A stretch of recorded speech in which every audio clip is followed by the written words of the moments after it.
इस मूवी के आगाज में हमें एक इंडस्ट्री दिखाई जाती है जहां पर एक साइंटिस्ट हैंक ने एक केमिकल बनाया था, लेकिन इस इंडस्ट्री के बाकी साइंटिस्ट उस केमिकल को चुराना चाहते थे। लेकिन जब हैंक को इस बारे में पता चलता है तो वो ये कंपनी छोड़ देते हैं। अब इस बात को काफी साल गुजर चुके हैं और प्रेजेंट टाइम में उस साइंटिस्ट हैंक की अपनी एक कंपनी है। उसकी एक बेटी है जिसका नाम होप है। लेकिन होप अपने डैड से कहती है कि डैड, अब आप बूढ़े हो चुके हैं, मैं और मेरा वर्कर इस कंपनी का ख्याल रख लेंगे। जिन दिनों हैंक कंपनी में नहीं आ रहे थे तब होप और उसका वर्कर साथ मिलकर एक ड्रेस तैयार करते हैं। ये एक येलो कलर की ड्रेस थी जो कि बिल्कुल एंटमैन की तरह थी। ये दोनों इस ड्रेस का गलत इस्तेमाल करना चाहते थे। ये दोनों ही इस ड्रेस को ज्यादा कीमत में बेचकर बहुत ज्यादा अमीर होना चाहते थे, जो कि सरासर गलत है। अब हम इस मूवी के मेन कैरेक्टर स्कॉट को देखते हैं, जो कि एक चोर है और अभी अपनी सजा काट के जेल से निकला है। वो सीधा जाकर अपनी बेटी से मिलता है जो कि बहुत क्यूट होती है। स्कॉट और उसकी वाइफ की डिवोर्स हो चुकी है और उसकी एक्स वाइफ ने किसी और के साथ शादी कर ली है। अब स्कॉट को अपनी लाइफ किसी तरह तो गुजारनी थी, तो वो जॉब्स ढूंढने लगता है,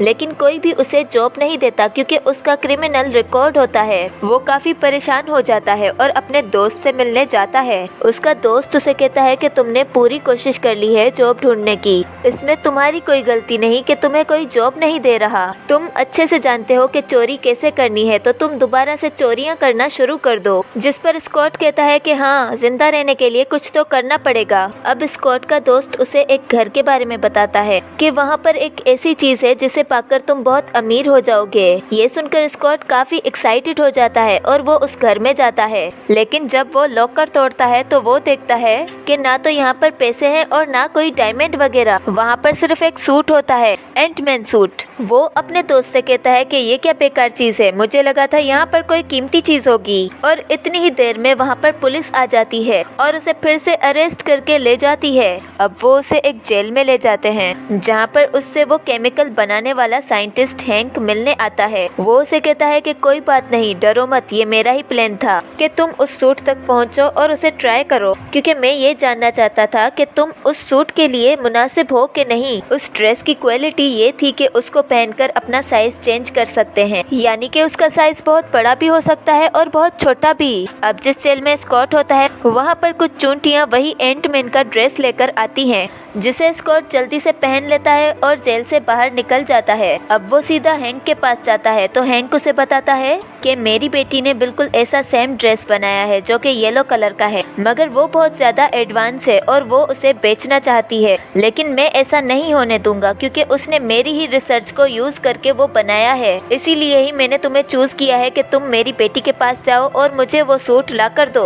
अब क्योंकि हैंक ने स्कॉट को जेल से भागने में मदद की थी, इसलिए वो उसकी बात मान लेता है। अब वो सीधा इंडस्ट्री में जाता है जहाँ होप उसे देख लेती है और पूछती है कि तुम यहाँ पर क्यों आए हो, तो स्कॉट उसे सच बता देता है। जिस पर होप कहती है, अच्छा ऐसी बात है तो सुनो, मुझे अफसोस है कि मैंने अपने फादर के साथ बुरा किया है। मैंने उन्हें इस कंपनी से इसलिए दूर किया था ताकि मैं ये ड्रेस बना सकूं, लेकिन अगर वो वाकई में ऐसा आदमी ढूंढना चाहते हैं जो इस ड्रेस को अच्छे से कैरी कर सके और इसके काबिल हो तो ठीक है, लेकिन इससे पहले मैं तुम्हें चेक करूंगी कि क्या तुम वाकई में इस ड्रेस को पहनने के काबिल हो, और साथ ही मैं तुम्हें स्किल्स भी सिखाऊंगी। तो स्कॉट मान जाता है और उससे स्किल्स सीखने लगता है कि उस सूट को कैसे यूज किया जाता है। अब होप को अपने फादर के लिए बुरा लग रहा होता है तो वो अपने फादर से मिलने जाती है और कहती है कि मैं हमेशा से यही सोचती थी कि आपकी और मॉम की डिवोर्स हो चुकी है और आपके लिए सब कुछ वो केमिकल था। डैड, मैं आपको एक चांस देती हूँ, मुझे बताएं मॉम कहाँ है। तो हैंक कहता है, बेटा मैंने तुम्हारी मॉम के लिए भी एक सूट बनाया था जिसका नाम वेस्प था। वो उड़ भी सकती थी, लेकिन एक बार हम एक मिशन पर थे तो उसने अपनी जान बचाने के लिए खुद का साइज बहुत छोटा कर लिया था और वो खो गई किसी ऐसी जगह पर जहाँ से वो बाहर कभी नहीं आ सकती थी, क्योंकि उस ड्रेस का एक रूल है और उसकी एक लिमिट है और उस लिमिट से ज्यादा आप अपना साइज छोटा नहीं कर सकते। लेकिन तुम्हारी मॉम ने ऐसा कर दिया, मैं आज भी उसे बहुत मिस करता हूँ। यहाँ पर इन दोनों की बातें स्कॉट भी सुन रहा होता है। वो हैंक से कहता है कि आपने इस बारे में मुझे कुछ नहीं बताया। तो हैंक कहता है कि मैंने तुम्हें अभी सूट दिया ही कब है, पर ये बात तुम अपने माइंड में बिठा लो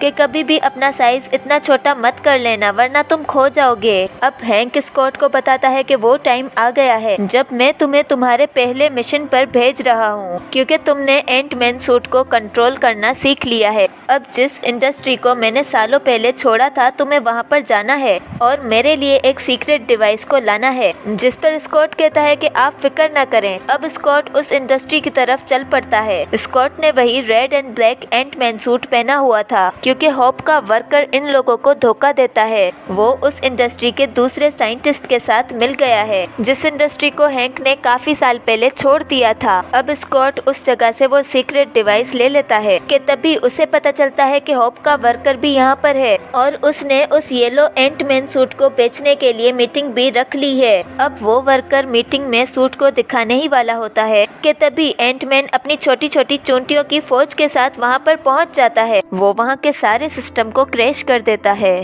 फिर उस जगह पहुंच जाता है जहां पर वो येलो एंटमैन सूट है। अब स्कॉट उस ड्रेस को चुराने ही वाला था कि तभी वो वर्कर वहां पर आ जाता है और वो उसे कहता है कि मैं जानता था तुम लोग यहाँ पर जरूर आओगे।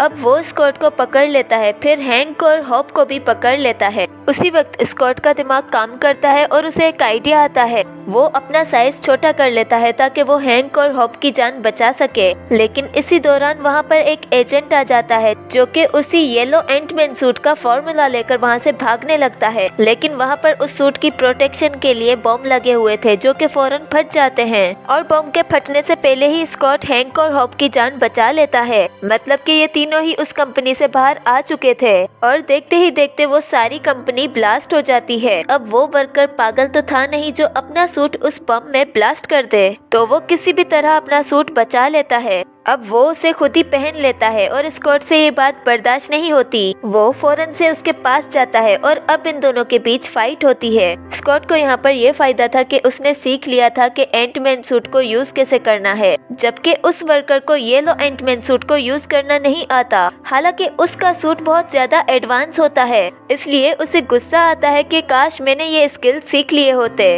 अब उससे जब कुछ नहीं हो पाता तो वो सीधा स्कॉट के घर जाता है और उसकी बेटी को पकड़ लेता है। स्कॉट भी उसके पीछे आता है और इन दोनों के बीच बहुत ज्यादा लड़ाई होती है कि तभी स्कॉट को आइडिया आता है कि मैं अपना साइज छोटा करके इसके अंदर चला जाता हूँ और इसके येलो सूट के सारे सिस्टम को तबाह कर लूं। वो अब ऐसा ही करता है और उसका प्लान सक्सेसफुल हो जाता है। वो उस वर्कर का येलो सूट पूरी तरह से तबाह कर देता है। लेकिन यहाँ पर स्कॉट एक गलती करता है, उसने अपना साइज बहुत ज्यादा छोटा कर लिया था और अब वो उस जगह चला गया है जहाँ से वापस आना नामुमकिन है। ये वही जगह है जहाँ पर हैंक की वाइफ खो गई थी। स्कॉट बहुत परेशान हो जाता है कि तभी उसे एक कैप्सूल दिखाई देता है। वो उसे अपने सूट में सेट करता है और उसे मूव करने लगता है, जिससे टाइम रिवर्स हो जाता है और वो वहाँ से वापस आ जाता है। अब जब स्कॉट बाहर आता है तो सभी बहुत खुश होते हैं और हैंक स्कॉट से पूछता है कि तुमने ऐसा कैसे किया, तुम उस जगह से कैसे वापस आ गए। मुझे तुम्हारे ऐसा करने से बहुत खुशी मिली है क्योंकि मैं अपनी वाइफ को भी वहाँ से वापस ला सकता हूँ।